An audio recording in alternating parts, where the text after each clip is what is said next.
Nothing beats a Siargao holiday dahil bago mapanood sa upcoming series na Secrets of Hotel 88 ay nag-enjoy muna ang ilang ex-PBB housemates sa kanilang quick trip sa Siargao.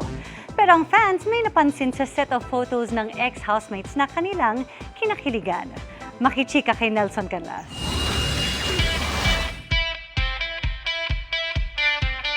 Sun, Swim, and Sparks ang atake ng Siargao trip ng ilang ex-PBB housemates na sina AC Martinez, Vince Maristella, Ralph De Leon at Kira Ballinger.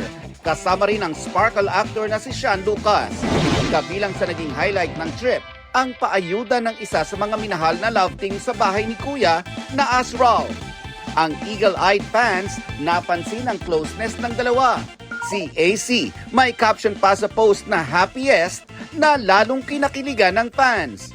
Siyempre, may fair share of post din ng other half ng Asralph kung saan nakaakbay siya kay AZ. Tanong tuloy ng marami, ano na nga kaya ang real score ng dalawa?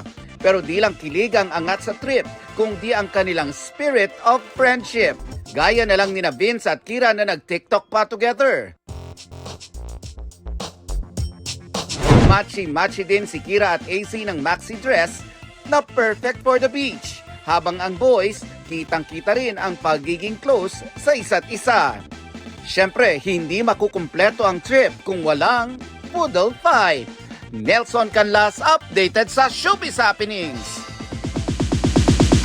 And that's my chika this Friday night. Ako po si Iya Arellano. Miss Mel, Miss Vicky Emil.